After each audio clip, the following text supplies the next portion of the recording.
He didn't say a word at first, just stared at me across the cold concrete floor. 5 of his men standing behind him, the low hum of idling engines filling the air like a warning. The underground garage smelled of oil, metal, and rain-soaked asphalt. The kind of smell that clings to you even after you leave, like sin, like truth. My badge was still half hidden under my jacket, but from the way his eyes darkened, I knew he'd already seen it. He looked betrayed, not angry, not yet, but hollowed out, as if something inside him had just gone quiet. That silence was worse than shouting, worse than a gun to my head. Because it wasn't rage, it was recognition. "You played me," he said finally, voice low and even, the kind of calm that comes before violence. The echo of his shoes on the concrete was slow, measured. I couldn't move. Every breath felt like it might trigger something irreversible. I wanted to tell him it wasn't supposed to go this far, that I hadn't meant for any of it to happen. But what do you say to a man who trusted you with his secrets, only to find out you were the biggest one? Dominic. His name came out of me before I could stop it. Soft, broken, wrong. He stopped a few feet away. The fluorescent light flickered above us, making his shadow stretch long across the ground. "Don't," he said. Just that. One word, but it carried the weight of everything we'd been. The dinners, the nights, the touches that weren't supposed to mean anything. And in that moment, standing there between him and the men who would kill for him, I realized something I'd been avoiding since the day I met him. I'd fallen for the man I was sent to destroy. It wasn't supposed to be like this. When the assignment came down 6 months ago, I was just another name on the roster. Detective Lila Morgan, 28, no family, no distractions, the perfect ghost. The Bureau had been circling Dominic Moretti for years. Trafficking, racketeering, contract killings, the whole criminal bingo card. But he was too careful, too clean. Nothing stuck. So they sent me. The plan was simple. Get close to one of his front businesses, gain trust, gather intel, disappear. Cold, efficient, emotionless. That's what I was good at, or at least that's what I thought. The first time I saw him was in the back room of a private club downtown, one of those velvet-curtained places where money buys silence. I was posing as a bartender, serving expensive liquor to men who didn't look you in the eye unless they owned you. He walked in late, no entourage, no noise, just presence. You could feel him before you saw him. That quiet authority, the kind that makes the air bend around it. He wasn't loud or flashy like the others. No gold chains or forced laughter. Just a dark suit, a silver watch, and eyes that saw everything. I remember the first thing he said to me. "Your hands don't belong here." I froze, half a glass of whiskey in my grip. "Excuse me?" He smiled, faint, amused, knowing. "They're too steady. People who pour drinks here usually shake a little, either from fear or guilt." I forced a small laugh, masking the thump in my chest. Maybe I just like to keep a clean pour. He leaned closer across the counter, the faintest trace of cologne, smoke, and cedar. "No," he said quietly. "You like control." And for a heartbeat, I forgot who I was pretending to be. After that night, I told myself it was just part of the mission. Flirt if you have to. Gain his attention. Get close enough to learn his patterns. But Dominic wasn't like the men I'd studied before. He didn't take what he wanted. He waited for you to offer it. And somehow that was more dangerous. He started coming in more often. Never the same night twice. Sometimes he'd just sit at the bar, not saying much, just watching. Other nights he'd ask questions, small ones, personal ones. Why'd you come to this city? Do you ever get tired of pretending to like people? It should have been easy to deflect. I was trained for this, to make my lies sound like truth. But the thing about Dominic Moretti was, he made you forget you were lying. 3 weeks into the assignment, he offered me a position at one of his other clubs. A higher-end one, the kind of place that required trust. My handler, Agent Keller, almost choked on his coffee when I told him, "You're inside his inner circle already?" "Jesus, Lila, do you realize what that means?" "Yeah," I said. "It means he's either buying the act or testing me." Keller leaned back in his chair, that skeptical smirk he wore like armor. "Then make sure you pass the test." That's when the double life began to blur. By day, I filed reports, coded messages, and surveillance logs. By night, I walked into Dominic's world, a world of whispered deals and loyalty bought in blood. He never raised his voice, never showed anger. But when he looked at someone, they listened. There was something magnetic about that kind of power. Terrifying, yes, but also deeply human. I told myself I was just observing him, cataloging details. But every time he looked at me, it felt less like a mission and more like a confession. One night after closing, I found him standing alone on the rooftop of the club. The city stretched out below us, lights like broken stars scattered over wet streets. He didn't look surprised to see me. "Can't sleep?" he asked. "Too noisy down there," I said. He nodded, hands in his pockets, the wind pulling at his tie. "Noise never really goes away. You just learn to live above it." Something about the way he said it, like he wasn't talking about the city at all, made me ache in a place I didn't know could hurt. I should have walked away right then. I should have remembered the recorder in my jacket, the wire against my skin. Instead, I said, "And what happens when the noise follows you up here?" He turned toward me, and for a second the mask slipped. "You stop pretending it's noise." It's funny, looking back, how the smallest moments are the ones that destroy you. The sound of his lighter clicking open, the way he'd rest his elbow on the bar, the quiet. He wasn't supposed to feel real to me, but he did. I started dreaming about him. Not the kind of dreams you wake up from easily. And every morning I'd look in the mirror and remind myself who I was. Detective Lila Morgan. Deep cover. Mission first. But missions don't hold your hand when you're shaking. They don't look at you like you're the only thing keeping them human. Dominic did. The night it all fell apart started like any other. Rain outside, music low, his men playing cards in the back. He asked me to stay late, said he needed to talk. When I went to his office, he was sitting behind the desk, jacket off, sleeves rolled. The gun on the table wasn't pointed at me. But it didn't need to be. "Lila," he said quietly, my real name rolling off his tongue like a secret he'd been waiting to use. My heart stopped. "How long?" I whispered. He smiled, slow, sad.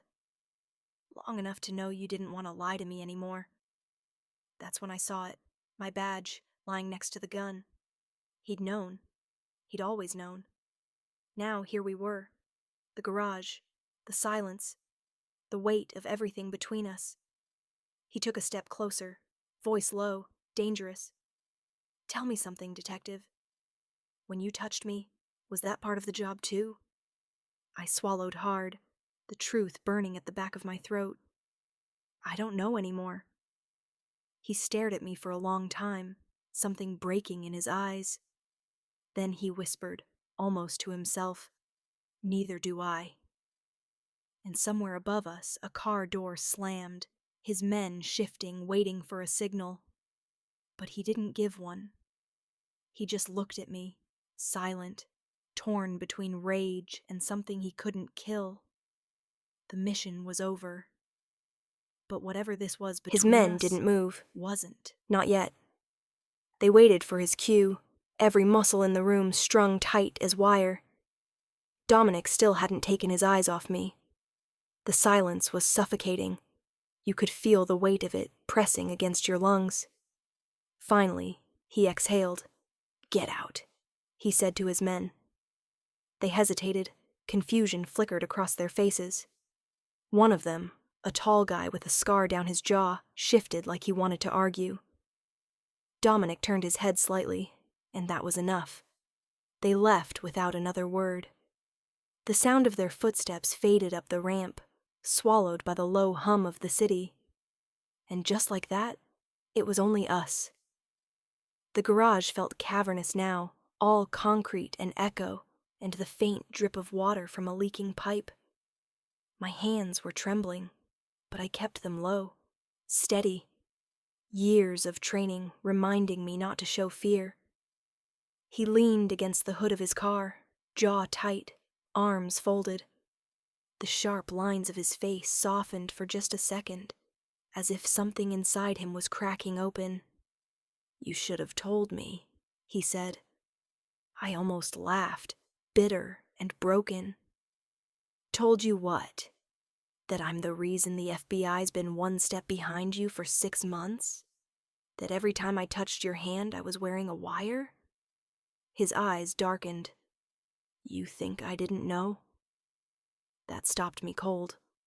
He stepped closer, voice lower now, almost weary. "You think I let you in without knowing who you were?" The world tilted for a moment. The ground felt too far away. "I just wanted to see how long you'd keep pretending," he said. "How far you'd go before it started hurting you too." And there it was, the confession I hadn't expected. Not anger, not vengeance, just disappointment. "Dominic," I whispered, "why didn't you turn me in?" He smiled faintly, that same quiet, devastating smile that always came right before he said something you couldn't unhear. "Because," he said, "I was curious what betrayal looks like when it's real." That night never left me. It burned itself into my memory. The sound of the engines fading, the cold air against my face, the way he looked at me like he wanted to hate me and couldn't. But to understand how we got there, that moment where everything came undone, you'd have to go back a few weeks. Back to when I still thought I was in control. The first real crack in the mission came the night Dominic took me to the docks. He said he wanted me to see how business worked, his word for the machinery of the underworld. I wasn't sure if it was a test or an initiation. The air smelled like salt and diesel. Freight containers lined the pier like metal coffins. Men moved in shadows, voices low, efficient. I was wired that night too, of course, the tiny transmitter taped under my blouse, the earpiece feeding my handler's whispers. Keller's voice crackled faintly in my ear. "Stay close. Record everything."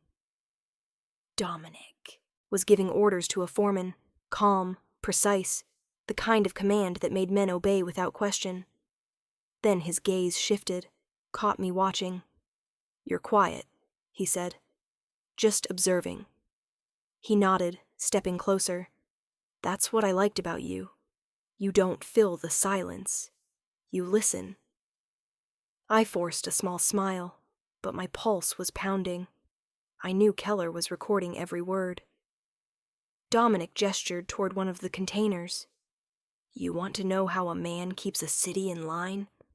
It's not about fear. It's about timing. He snapped his fingers. A crane whined, lifting the container off the dock and swinging it toward a waiting truck. "Everything has to move when I say so," he said. "People, money, loyalty, even fate." He looked at me then, straight into me. "Can you handle that kind of timing, Lila?" For a second, I forgot the wire, forgot the mission, forgot everything. I said, "I've been handling worse." He smiled, a real one this time, small and rare. "Good, because the people who can't usually don't last long around me." That night, Keller was furious. "Jesus, Lila, what the hell are you doing?" His voice came through my car speaker as I drove back from the docks, city lights blurring past. "I'm getting what you asked for," I said. "You're getting too close," he snapped. "He's testing you. You think you're running this operation, but he's been ahead of you since day one." I gripped the steering wheel tighter. "I can handle him." Keller laughed bitterly. "No, you think you can. That's what every agent says right before they disappear." The line went dead. I told myself he was wrong, that I was in control. But deep down, I already knew. I was starting to want the danger. 2 nights later, Dominic showed up at my apartment. I hadn't given him the address. He didn't knock, just waited in the hallway, leaning against the wall like he'd been there forever. "How did you—" He lifted a small envelope, interrupted me. "Background check. Old habit." I crossed my arms. "You do that to everyone you work with?" "Only the ones I don't understand." He stepped closer, eyes searching my face like he was trying to solve a puzzle he wasn't sure he wanted the answer to. "Tell me something," he said quietly. "What are you running from?" The question hit harder than I expected. I could have lied, should have lied, but instead I said, "Noise." He tilted his head. "Noise?" "The kind that follows you even when you're alone." He studied me for a long moment, then nodded slowly. "I know that kind." And then he left, just like that. No goodbye, no explanation. But the next morning, a black car was parked across the street from my building. His kind of car. And suddenly, I wasn't sure if he was protecting me or watching me. Over the next week, things changed. He started including me in meetings, letting me stand closer, listen longer. The men around him stopped questioning why I was there. It was like he'd claimed me, quietly, permanently. And the more he trusted me, the harder it was to lie. One night, after a long meeting, he poured 2 glasses of whiskey in his office. "Do you ever wish you'd chosen a different life?" he asked. "All the time," I said. "But wishing doesn't change anything." He looked at me over the rim of his glass. "No, but it tells you who you are." I didn't realize it then, but that was the first time he saw the guilt in my eyes. The first time he knew there was something I wasn't saying.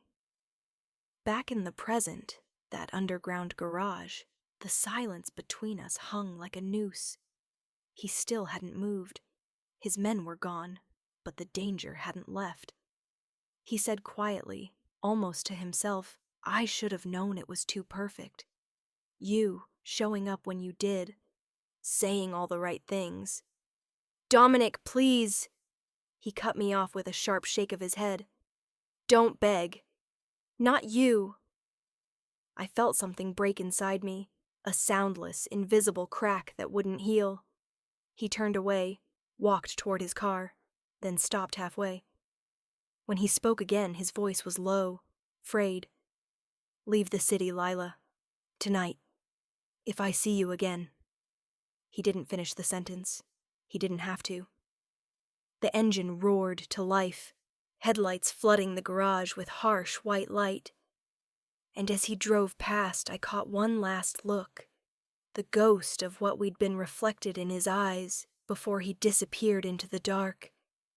I stood there long after he was gone, shaking, hollow, the badge still burning cold against my chest. And that's when I realized something I never wanted to admit. The mission had ended the moment I fell for him. Now all that was left was the wreckage. The city didn't miss me. Cities never do. I left 2 hours after Dominic told me to disappear. No luggage, no plan. Just a half-empty tank of gas and the sick feeling that my entire life had detonated in that garage.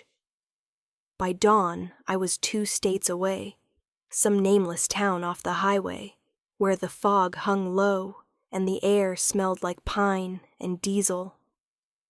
I rented a room above a diner, the kind that still had cigarette burns in the countertop and coffee that tasted like regret. For 3 weeks I stayed invisible. No badge, no bureau, no mission. Just the echo of his voice on repeat in my head. Leave the city, Lila. Like an order, like a mercy.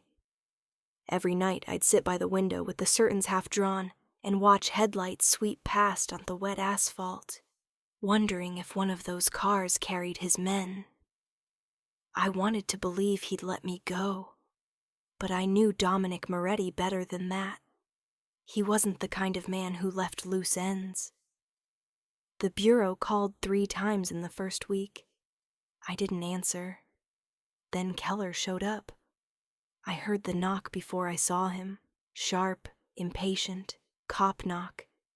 I knew that rhythm anywhere. When I opened the door, he stood there in the hallway with a duffel bag over his shoulder and eyes that looked like he hadn't slept in days. "You look like hell," he said. I leaned against the doorframe. "Nice to see you too." He stepped inside without waiting for an invite, dropped the bag on the bed, and scanned the room, instinctively checking corners, exits. Old habits die harder for men like him. "You just vanish, Lila? No reports, no debrief, no call?"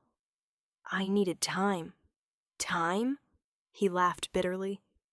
"You blew the biggest organized crime case we've had in 5 years, and you want time?" I turned away, staring out the window. "You don't understand." "Then make me understand," he snapped. "Because right now the director wants your badge, and half the bureau thinks Moretti's got you on a leash." The words hit harder than I expected. "That's not true." "Then prove it," he said. "Tell me where he is." "I don't know." Keller watched me for a long moment, then sighed. The anger drained out of him, replaced by something softer. "You cared about him." I didn't answer. "Jesus, Lila," he said quietly. "You fell for the mark." I turned then, my voice sharp. "He wasn't just the mark." The room went still. The words hung between us like smoke. Keller exhaled slowly. "That's what I was afraid of." He opened his duffel and pulled out a thin folder. "He's not finished, you know. The bureau intercepted chatter. He's moving again, quieter, smarter. We think he's rebuilding, and he's been asking about you." My stomach twisted. "What kind of questions?" "The kind that start with your name and end with where you've been sleeping."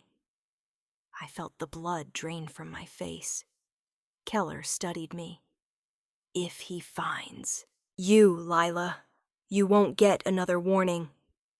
He handed me the folder. "You want to fix this? Come back in. We'll take him down together." I stared at the folder, but all I could see was the way Dominic had looked at me that night. Not angry, not cruel, just hurt. "I'll think about it," I said. Keller nodded, though we both knew I wouldn't call. He left before dawn, the sound of his car fading down the road like the end of a bad dream. 2 days later I saw the car.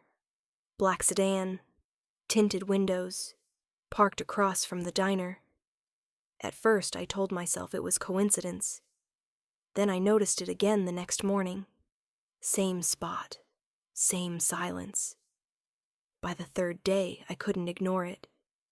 When I stepped out of the diner that evening, the air was thick with the smell of rain. I walked toward my car, pretending not to look, but I could feel eyes on me. And then the door of the sedan opened. A man stepped out, not Dominic, but one of his lieutenants. I recognized him instantly, scar along his jaw, the same one from the garage. He didn't speak, just held out an envelope and said, "He wants to see you." My pulse spiked. He told me to leave. He gave a faint, almost sympathetic smile. He changed his mind. I followed him. I don't know why. Maybe I wanted answers. Maybe I just wanted to see if I still had a pulse. The drive took hours. Rain turned the highway into a blur of lights and reflection. We ended up at an estate outside the city, stone walls, iron gates, and the kind of silence that feels expensive. When I stepped inside, the air was warm, heavy with cologne and old leather. Dominic was sitting by the fireplace, jacket off, sleeves rolled up, a glass of scotch in his hand. He didn't look surprised to see me. He looked tired. "Sit," he said. I did. The chair across from him felt like a confession booth. "I told you to leave," he said. "I did. And yet, here you are." I forced a steady voice. "You sent for me." He smiled faintly. "I wanted to see if you'd come." "And if I hadn't?" he shrugged. "Then I'd know you were smarter than I thought." For a long moment, neither of us spoke. The fire popped and cracked, throwing shadows across his face. Finally, I said, "What do you want from me, Dominic?" He studied me, really looked, and when he spoke, his voice was quieter, raw. "I want to know why you didn't pull the trigger." It took me a second to realize what he meant. "The night in the garage," he said. "You had a gun on you. I saw it in your hand. You could have ended it right there. Me, my men, the operation. But you didn't." My throat tightened, because I didn't want to. Didn't want to, or couldn't. Does it matter? He leaned forward, eyes sharp now. "It matters to me." I swallowed hard. "Because you weren't the monster they said you were." The words slipped out before I could stop them. Dominic stared at me, unmoving. The firelight danced in his eyes, gold and dangerous. "You really believe that?" he asked softly. I nodded once. "I saw you take care of people, protect them. You weren't just running a business, Dominic. You were building a kingdom." He laughed, low, bitter. "A kingdom built on blood." "Maybe," I said. "But it was honest blood. Not like the Bureau." That made him look up. "What do you mean?" I hesitated, but something inside me cracked open. "They didn't want justice. They wanted control. You were never the target. The power you had was. I was just a weapon they aimed at you." Silence. Heavy. Unforgiving. Dominic leaned back, studying me like he was trying to decide whether to trust the words. "You're telling me the Bureau set you up?" "I'm saying they used me, and when I got too close to you, they wanted me to burn the bridge." He looked away, jaw tight. "And now?" "Now I don't know who the hell I'm working for anymore." For a long time, neither of us spoke. Then, slowly, Dominic stood and walked toward me. His footsteps echoed softly on the hardwood. When he stopped in front of me, the air shifted, colder, sharper, charged. He reached down, took my chin gently in his hand, forcing me to meet his eyes. "Tell me something, Lila," he said quietly. "If I asked you to stay this time, No lies, no badge, no mission. Would you? I felt my heartbeat stutter. Would I be safe? He smiled faintly. Safe isn't what I offer. I should have said no, should have walked away again. But instead I said the one word I swore I never would. Yes. Later that night I lay in his bed, staring at the ceiling while the rain whispered against the windows. Dominic slept beside me, calm, steady, like a man who'd finally stopped running. But I couldn't sleep, because somewhere deep down, I knew this wasn't the end. It was the beginning of something far more dangerous. The morning after I said yes, the city looked different. Maybe it was me. The light through his penthouse windows felt warmer, softer, even though I knew it was the same skyline, steel and smoke and restless ambition.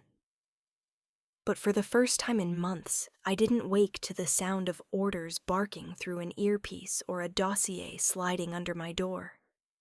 I woke to silence and him. Dominic Moretti was not what the bureau files said he was. Those files painted him as a monster, methodical, remorseless, capable of violence that didn't blink. And maybe all that was true. But that morning, he was just a man sitting by the window, half-dressed, sipping coffee like the weight of the world wasn't hanging off his shoulders. He didn't look up when he spoke. You didn't sleep. I forgot how, I said. He smiled faintly. You'll remember. The smell of rain lingered from the night before, blending with the faint scent of his cologne, smoke, sandalwood, something expensive that didn't belong in my world. I sat beside him, wrapping my hands around the mug he'd poured for me. What happens now? He turned to look at me. Now? He paused like he was testing the question for traps. Now you stop running. And if someone comes looking for me, they'll have to go through me.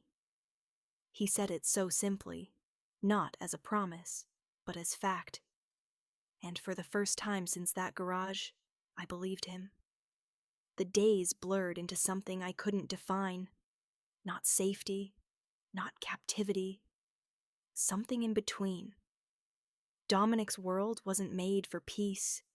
His days were carved into meetings, coded messages, men in tailored suits moving like shadows through marble halls. Money, information, power. It all flowed through him like electricity through copper. But he still made time for me. Sometimes he'd take me for drives along the river, his hand resting on the gear shift, his voice low as he told me stories about the city, its history, its scars, the things buried under the glitter. I started to realize he wasn't just running a crime empire. He was managing chaos, feeding the city's hunger while keeping it from consuming itself. And I was falling deeper into something I couldn't name.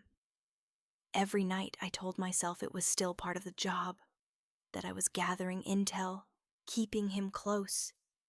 But when he'd touch my hand, just lightly, like testing if I was still real, the lies fell apart. It was late on the 5th night when the first crack appeared. Dominic was out at a meeting, and I was alone in his study. The place was a maze of old books, glass decanters, and neatly stacked files. I wasn't supposed to touch anything, but curiosity had always been the one thing I couldn't turn off. I opened a drawer, then another. Nothing at first. Business contracts, bank ledgers, all written in codes I didn't understand. But then I found a photo. It was me, taken from across the street, long before I ever met him. The date scribbled on the back was 3 months before the bureau even assigned me the case. My breath caught. He'd known me. Long before I thought I'd found him, he'd already found me. I didn't hear him come in until his reflection appeared in the glass of the cabinet. "Find what you were looking for?" I froze. He stepped closer, eyes unreadable. "You've been busy." "I could say the same," I murmured, holding up the photo. Dominic's jaw tightened, but his voice stayed calm. "I wanted to know who was watching me." "So you watched me instead?" He took the photo from my hand, his touch deliberate, brushing against my fingers. "You came into my world under false pretenses, Lila. You think you're the only one who gets to investigate?" The way he said my name, low, dangerous, made something twist inside me. "This was before I was assigned," I said quietly. "Before the mission." "I know." That stopped me. "You knew?" He met my eyes. "Of course I knew. I knew the Bureau had you pegged months before you walked into that club pretending to be someone else. You think I'd let anyone that beautiful walk into my life without finding out who sent her?" I stepped back, pulse racing. "Then why let it happen? Why keep me close?" Dominic's gaze softened just slightly. "Because I wanted to see if you'd choose me anyway." The silence that followed was unbearable. The only sound was the rain tapping against the windows again, like it couldn't stand to stay away. "You were playing me," I whispered. "Maybe at first." "And now?" He looked at me for a long time before answering. "Now I can't tell where the game ends." The air between us thickened, a magnetic pull we both knew we shouldn't touch.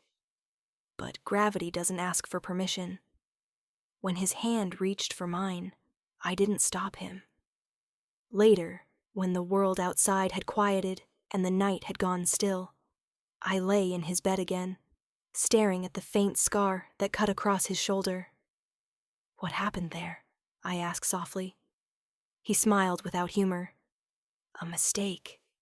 Someone I trusted once." "Did you forgive them?" He looked at me then, eyes dark and steady. "Do I look like a man who forgives?" "No," I whispered. "You look like a man who remembers." He said nothing, but his hand found mine under the sheets, a silent acknowledgement that we were both made of the same wound. The next morning, everything changed. I woke to voices outside the room, low, urgent, angry. Dominic was in the hall, his tone clipped. I slipped on his shirt and cracked the door. "She's not your problem, Dom," one of his men was saying. "The feds are sniffing again. They're asking about her. If she's clean, fine.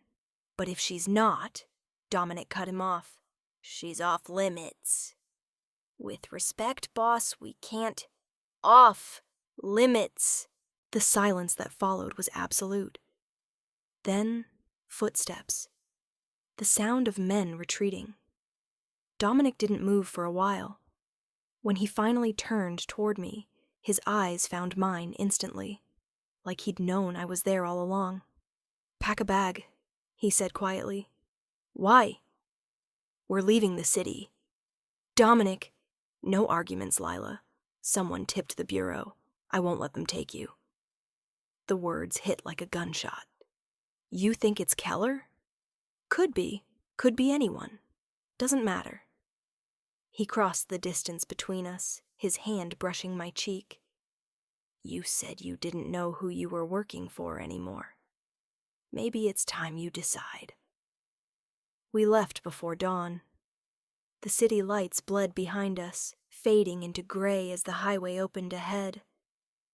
I watched the skyline vanish through the window and tried to convince myself this was still survival, not surrender. But when Dominic reached over and threaded his fingers through mine, I didn't pull away. Because somewhere deep down, I already knew I wasn't undercover anymore. I was in love with the man I was supposed to destroy. By the time the sun broke over the horizon, we were miles from anywhere. Dominic's phone buzzed twice, messages he didn't answer. He finally tossed it into the glove compartment and said quietly, "You ever wish you could erase everything? Start from zero?"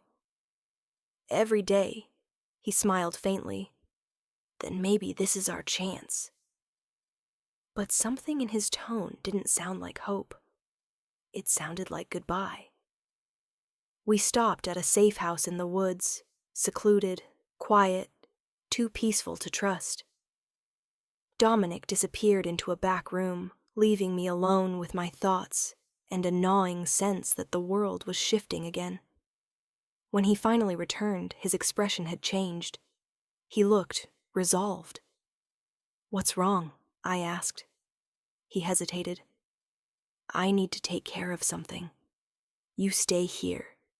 Don't open the door for anyone." "Dominic!" He kissed me once, softly, like a man memorizing something he knew he'd lose. Then he left.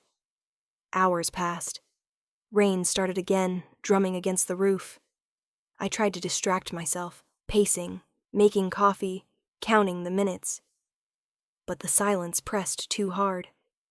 And then, from the table, Dominic's phone buzzed. One new message. Unknown number. I told myself not to look, but instincts don't fade that easy. When I picked it up, the words burned into me. "He knows she's here. Clean it up before he does." Before he does. My chest went cold. Who were they talking to? Who sent it? Before I could process it, headlights cut through the window, 2 cars pulling up fast. Men stepped out.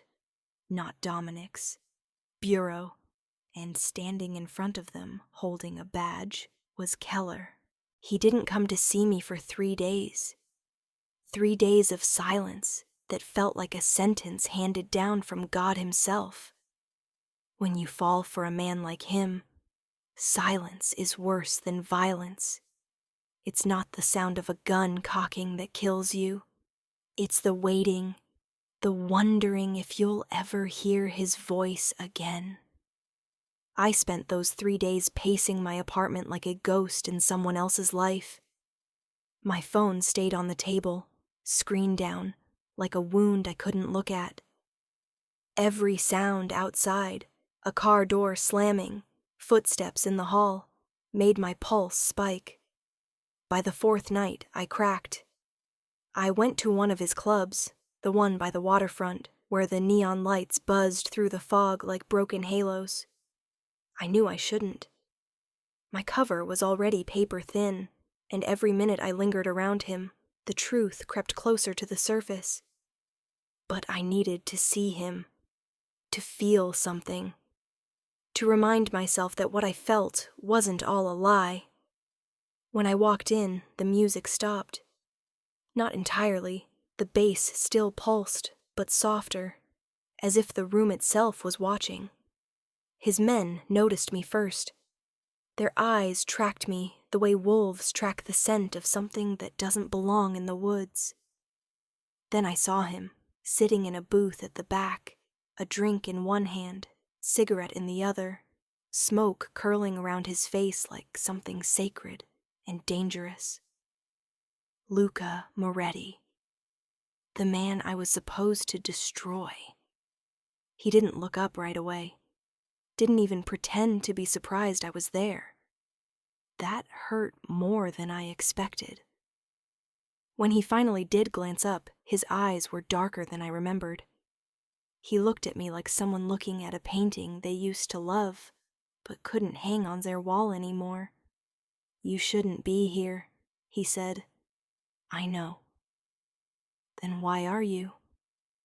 I didn't answer right away. I just stood there, waiting for my heart to stop trembling in my chest. "Because you weren't returning my calls." He exhaled through his nose, set the glass down, and gestured toward the seat across from him. "Sit." I sat. The silence between us stretched, thick and heavy. Finally, he leaned forward, elbows on the table. You think you can walk into my club after everything and what? Pretend this is normal? I just needed to see you. Why? His voice cut sharp, like a blade tracing the skin but not quite breaking it. Because... I hesitated, then looked straight into his eyes. Because I don't know which side I'm on anymore. The moment I said it, I wished I hadn't. It wasn't a confession I could take back. He didn't move for a long time, just stared. Then finally he said quietly, "That's a dangerous thing to say, sweetheart." "I know. You think that earns you mercy?" "No," I whispered. "Just honesty." He let out a low laugh, but there was no warmth in it. "You're playing a dangerous game. You think you're special because I haven't put a bullet in your head yet?" I swallowed. "No, I think you haven't because you don't want to." That made him freeze. His jaw tightened, his hand stilling over the cigarette. The smoke drifted up between us like a ghost trying to whisper what we both already knew. He looked away, exhaling slowly. "You shouldn't mistake restraint for mercy." "Maybe not," I said. "But I've seen what you do when you hate someone. And this isn't it." For a second, just a second, something in his eyes softened. Then it was gone, replaced by the cold steel I'd seen when he handled men who crossed him. He leaned closer. "If you knew half of what I've done, you'd never look at me the way you are right now." "Maybe," I said softly, "but I also know what you haven't done." He studied me in silence, eyes searching for the lie. When he didn't find one, he muttered, "You really are something, you know that? Something good or something stupid?" He gave a small, crooked smile. "Both." We left the club together. Not because he asked me to, but because he didn't stop me when I followed. The night air was cold and wet, mist rising off the harbor. His car waited by the curb, that black Maserati that always looked like sin made of steel. He lit another cigarette, leaning against the door. "You think you can save me?" I shook my head. "I think I can't stop trying." He looked at me, smoke drifting between us, then said, "You really don't understand what you're dealing with, do you?" "Then show me." He blinked, almost like I'd surprised him. Then, without another word, he opened the passenger door. "Get in." We drove through the city in silence. The streets were mostly empty, lights blurring through the rain on the windshield. Every so often he glanced at me, but didn't speak. Finally, he pulled into an alley behind an old warehouse, one of his main drop points. I'd been here before, but never like this. Never with him. Inside, the air smelled of metal, gasoline, and salt. Men moved boxes in silence, nodding when they saw him. "This," he said quietly, "is who I am. Not the suit, not the money. This." I looked around. Weapons, cash, contraband. Everything I was supposed to expose. "You still think I can be saved?" he asked. I turned to him, met his eyes. "I think you already are, just not in the way you think." He stared at me for a long time. Then, for the first time since I'd met him, he looked tired, human. "Don't make me believe in that," he said quietly. "Because if I do, and it's a lie, I'll destroy you." "I know," I whispered, and I meant it. That night, he kissed me. Not the kind of kiss that comes from passion, the kind that comes from surrender. His hand gripped the back of my neck, his lips hard and searching, like he was trying to find the truth between breaths. And in that moment, I stopped being a cop. I stopped being anyone, really.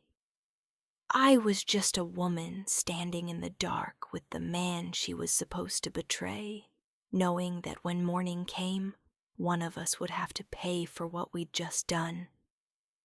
When I got home hours later, my phone was waiting on the counter, screen glowing with a single text. Agent Rivera, we need to meet. Now. I stared at it for a long time, my heartbeat thudding in my ears. Because deep down, I already knew what it meant. Someone inside the bureau had found something. Something about me. Something about him. And this time, I wasn't sure which secret would kill me first. There's a particular kind of fear that comes after betrayal. Not the moment it happens, but the moment after you realize it's too late to undo it. That's what I felt staring at Rivera's message. We need to meet. Now. I sat in my apartment, the city humming outside like an electric pulse. Streetlights flickered through the rain-streaked windows, making everything inside look fractured, like my reflection couldn't decide who I really was anymore. Agent Isabella Cole, detective for hire, Mafia's lover, Luca Moretti's mistake. I didn't respond right away. I poured whiskey instead, his kind, smoky and sharp, and watched it burn down my throat. Maybe I wanted it to hurt. Maybe I wanted to feel something real before everything fell apart. The meetup spot was a diner near the docks, the kind that never closes, where tired truckers and lonely cops come for coffee that tastes like regret. Rivera was already there, sitting in a corner booth, his tie loosened, his eyes heavy with the kind of truth you don't want to speak out loud. He didn't even wait for me to sit before he said, "We have a problem." I slid into the booth. "You sound like my therapist. This isn't a joke, Cole." His tone was sharp. "You've been seen." My stomach dropped. "By who?" "Moretti's people." He leaned in, voice low. "We think someone in his crew picked up on your connection to us. Surveillance, burner calls, maybe even a tail. We can't confirm yet. But if Luca suspects..." He didn't finish. He didn't need to. I stared at him. "So what do you want me to do? Pull out? Burn the whole operation?" Rivera hesitated. "The Bureau wants to move. Now. They want you to wear a wire tomorrow night. Get him talking. Anything that can tie him to the West 12th deal." I froze. "Tomorrow night?" "He's hosting a meet with the Delgado family. Perfect setup." I laughed quietly, shaking my head. "You think he's going to just sit there and confess his sins over champagne?" Rivera's voice softened. "Look, Izzy, I know what this has done to you. You've been in deep too long. I get it. But this is your last chance to finish it before he finishes you." The silence between us stretched until it hurt. I should have said yes. I should have nodded, taken the assignment, and ended it like every other mission before this one. But when I closed my eyes, all I could see was him. The way he looked at me that night in the warehouse. The way he said, "Don't make me believe in something that isn't real." And the worst part? It was real. "Fine," I said finally. "I'll do it." Rivera sighed in relief, sliding a small black case across the table. "Wires inside. Keep it on for 24 hours. We'll be listening." I took it, but my hand shook just slightly. He noticed. "You okay?" "I'm fine." "You don't look fine." I smiled without meanings, too. "You ever fall for someone you were supposed to destroy?" He didn't answer. He didn't have to. That night, I couldn't sleep. I lay in bed, staring at the ceiling, thinking about all the lies I'd told, all the lines I'd crossed. The city's sounds seeped through the cracked window, sirens, engines, a dog barking in the distance, and I wondered which sound would end me first. Sometime past midnight, I got up and walked to the window. The rain had stopped. The street below glistened with reflections of traffic lights, red and green bleeding into each other like sin and salvation. Then I saw it, parked across the street, half hidden in the shadows. A black car, engine off, windows tinted, watching. My heart stuttered. It wasn't Bureau. It was him. The next evening I put the wire on. Tiny, almost invisible. Just a whisper beneath my skin. I pinned it under the lace of my bra, adjusted my jacket, and stared at myself in the mirror. I didn't look like a cop anymore. I looked like someone else, someone who'd already chosen her side. The party was at his penthouse, top floor, glass walls, the skyline bleeding gold and silver through the haze. Music floated through the air, slow jazz mixing with the hum of conversation and the faint clink of whiskey glasses. When I walked in, Luca was surrounded by men. The Delgados, ruthless, elegant, and dressed in dark perfection. He was talking business, but when his eyes caught mine, the world seemed to mute itself. He smiled, slow, dangerous, unreadable. "Didn't think you'd show." I said I would. He raised a glass toward me. "And here I thought you were avoiding me." I was. Didn't work. That earned a small smirk. "Come on, I want to introduce you." He led me to the balcony. The city stretched out beneath us like a million beating hearts. He poured 2 glasses of whiskey and handed me one. "Beautiful night," he said. "Feels like a lie," I murmured. He chuckled. "You always ruin the moment." "Someone has to." For a moment, everything felt almost normal, almost like the world wasn't built on lies and guns and blood. Then he said, "You ever feel like people aren't who they say they are?" My pulse skipped. "What do you mean?" He turned toward me, eyes sharp. "Just lately. I've been thinking about loyalty, trust." He swirled his drink, gaze never leaving mine. "Funny thing about trust, it's easy to fake until the moment it breaks." I forced a smile. "You sound paranoid." "Maybe I am." He took a step closer. "You'd tell me if I couldn't trust you, right?" The wire under my skin suddenly felt like a live flame. "I would," I said quietly. "Good." His voice dropped lower, almost a whisper. "Because if I ever found out you were lying..." He reached up and brushed his fingers under my chin, lifting it slightly. "I'd make sure you never lied to anyone again." My breath caught. Then he smiled, kissed my cheek, and walked away.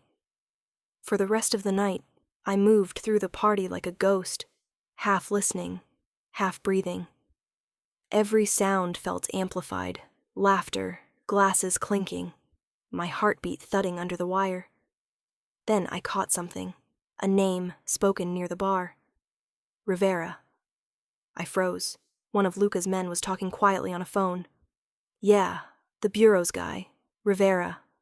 We got eyes on him. Boss said to keep it quiet for now." My stomach turned to ice. He knew. Or worse, he was waiting for me to confirm it. I excused myself, slipped into the bathroom, and locked the door.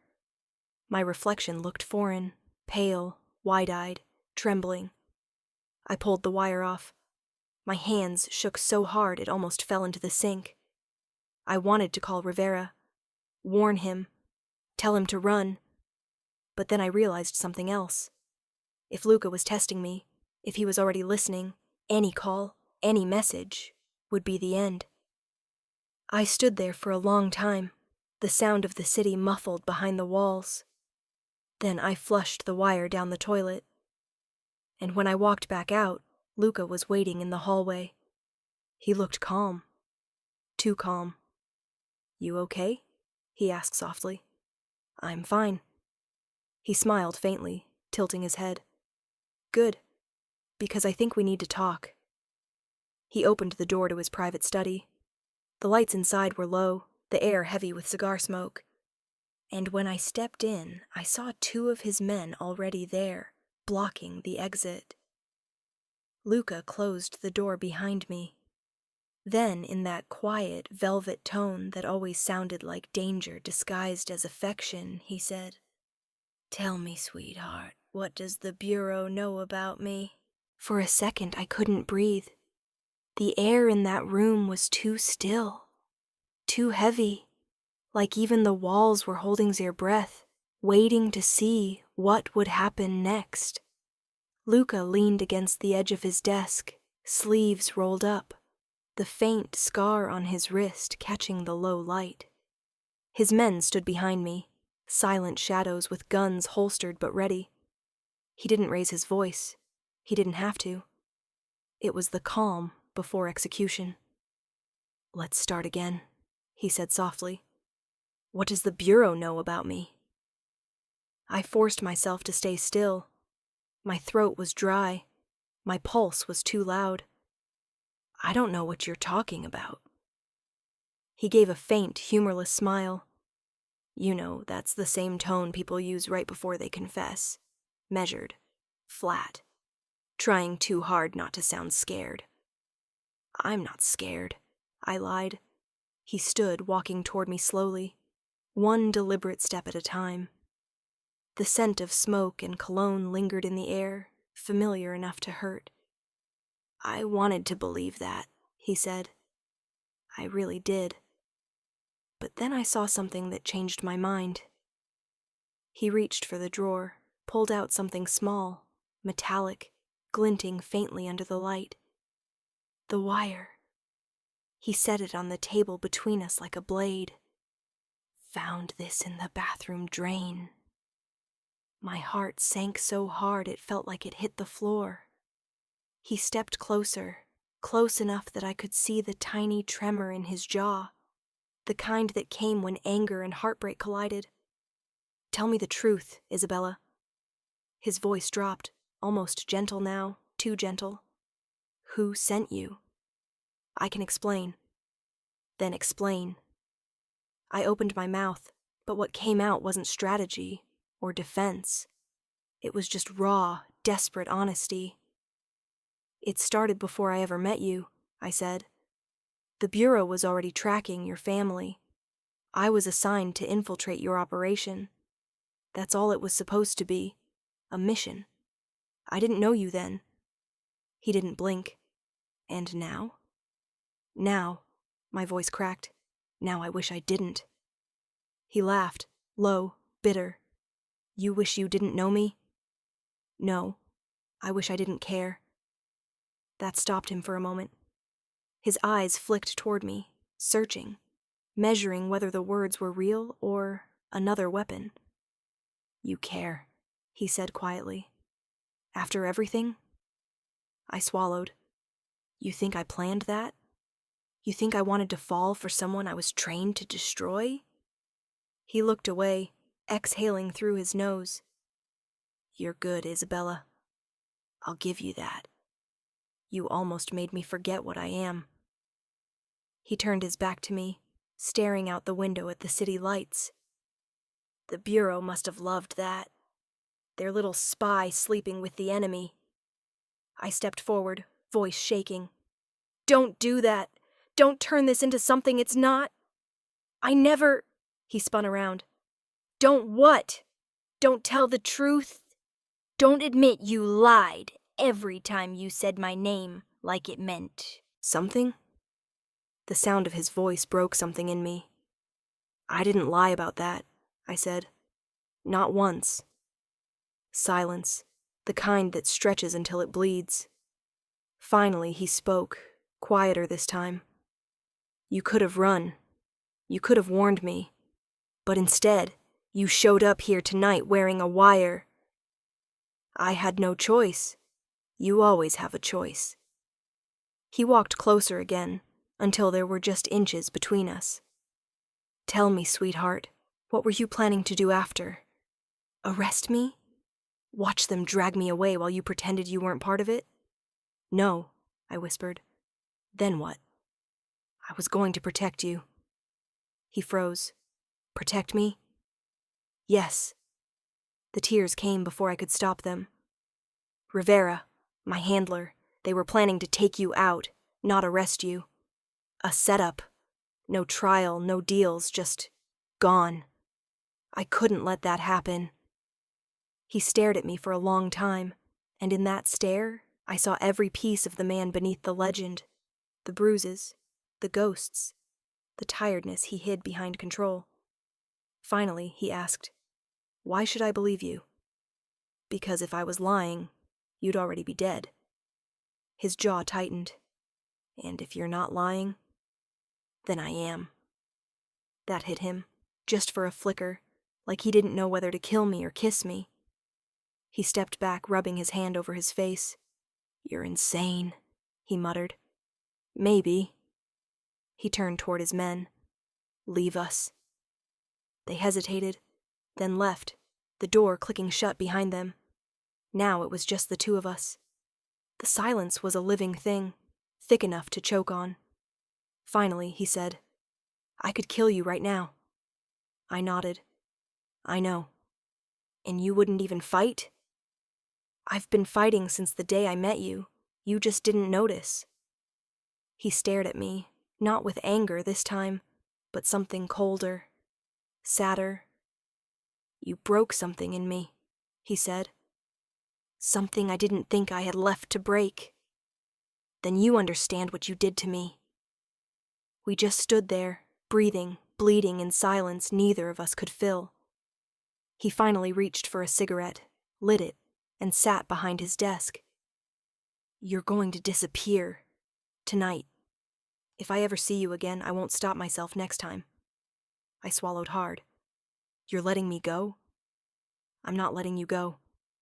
His eyes lifted, meeting mine. "I'm setting you free. There's a difference." The words hurt more than a gunshot. I wanted to say something, anything. But all that came out was a whisper. "And what about you?" He exhaled smoke. "Me?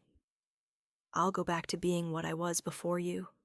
A man who doesn't make the mistake of loving someone who could ruin him." I turned toward the door, hand trembling on the handle. "Luca?" I said softly. He didn't look up. I wasn't lying about any of it. And then I walked out before he could see me fall apart. Outside, the city was half asleep. Rain slicked the streets, turning everything into mirrored ghosts of light. I kept walking until my legs gave out, until I couldn't tell if the sound behind me was thunder or my own heartbeat. Somewhere behind those glass towers, he was probably sitting in that same room, cigarette in hand, convincing himself he didn't care. And somewhere deep inside me, I was trying to do the same. But lies like that never last long. Because love built on deceit doesn't fade.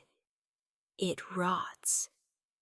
And when it finally breaks, it takes everything with it.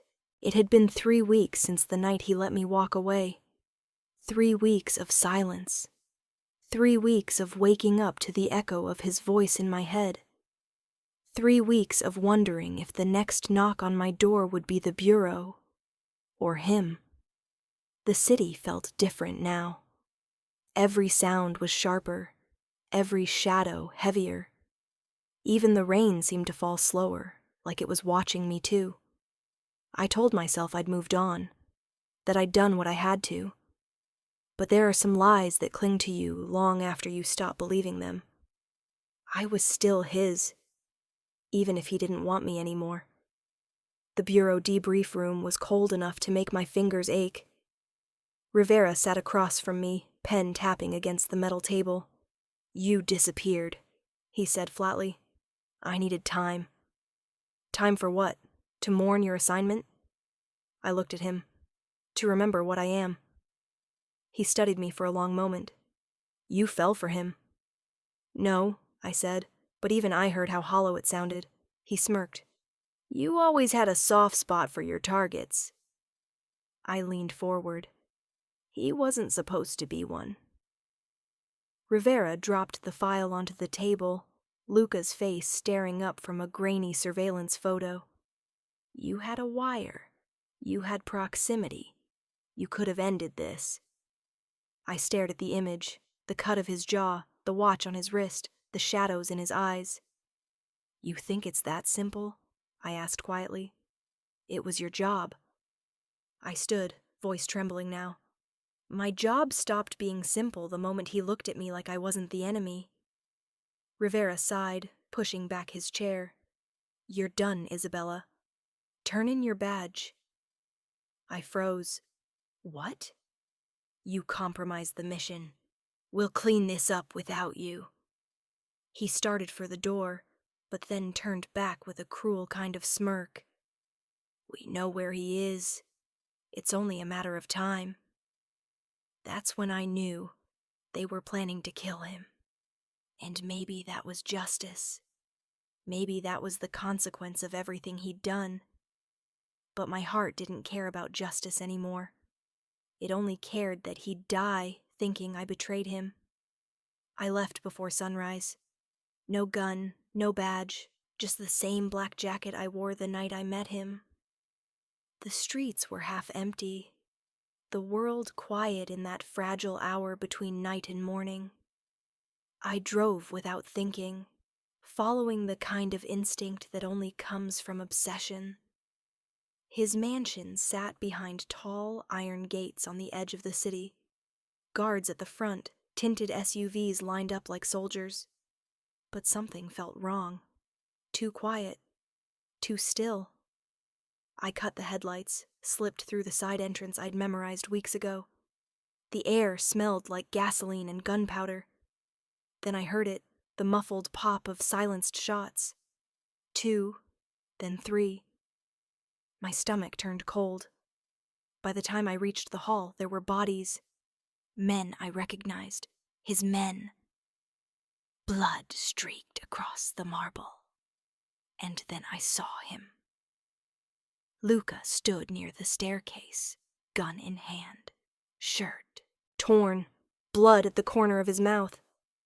3 agents surrounded him, all bureau. Rivera was there too, shouting orders. Drop it, Moretti! Luca didn't move, his gaze cut through the chaos, straight to me. I don't know if he looked surprised, maybe just tired. Don't, I whispered, stepping forward. Rivera turned, eyes widening. What the hell are you doing here? But I didn't answer. I just kept walking until I was between them. Get out of the way, agent, Rivera barked. I'm not your agent anymore, I said. He raised his gun. Then you're in the wrong place at the wrong time. Luca's voice was low, dangerous. Lower the weapon. Rivera scoffed. You don't get to make demands, Moretti. The sound that followed was chaos. 1 gunshot, then 2, then silence that seemed to last forever. When I opened my eyes, Rivera was on the ground. My ears rang. The gun in my hand was hot. And Luca was bleeding again. Why? He whispered, staggering back. Because they were never going to let you live, I said, voice shaking. And I couldn't let them take you. He stared at me like he didn't believe what he was hearing. Like saving him was worse than betraying him. After everything I did to you, he said softly. You still... Don't make me say it, I interrupted. He laughed weakly, blood staining his lips. You always were stubborn. I reached for him, pressing my hand against the wound. Stay with me, please. You should have let me die, he murmured. I already did once, I said. I'm not doing it again. He smiled faintly, eyes half closed. You really are insane. Then you made me that way. Sirens in the distance, tires screeching, more agents closing in. I knew we didn't have time. I helped him to his feet, every step leaving a trail of red across the floor. Where are we going? He asked. Anywhere but here. We reached the garage. I shoved him into the passenger seat of his car, the black Maserati he used to drive like the devil was on his tail. This time, I was the one driving. The city blurred by, neon lights and blue sirens fading into streaks of color. I could feel his pulse weakening under my hand. "You'll make it," I said. "You always do." He looked at me, really looked, and for the first time there was no mask, no control. Just a man who'd lost everything, but the one thing he wasn't supposed to want. "You could have walked away," he said. "I tried." He reached for me weakly, fingers brushing against mine. "Then promise me something." "What?" "Don't come back." The words hit like bullets. "Luca." "Promise me," he said again, voice fading. "Before they find us both." I swallowed, the tears burning in my throat. "I promise." By the time the sun started breaking over the skyline, he was gone, slipping into unconsciousness, the sound of his breathing shallow but steady. I left him at a safe house in Jersey, under the care of a doctor he trusted. Then I disappeared. No badge, no name, just another ghost in a city full of them. Weeks later, I found a letter under my door. No return address, just a single sheet of paper with 6 words written in that same neat, cold handwriting I'd memorized. "You saved me. Now stay gone." I folded it once and slipped it into my pocket, because I knew what he really meant. He wasn't warning me. He was protecting me. And somewhere, under all that power and darkness, maybe he still loved me, just not enough to risk saving me again. If you'd told me back then that I'd fall in love with a man like him, I would have laughed. But love doesn't ask for permission. It just happens. And when it does, it rewrites every line you thought you'd never cross.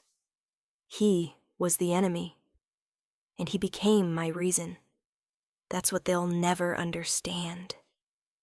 If you liked this story, please comment below to motivate me for the next one. And don't forget to subscribe to Mara's Betrayal for more stories like this.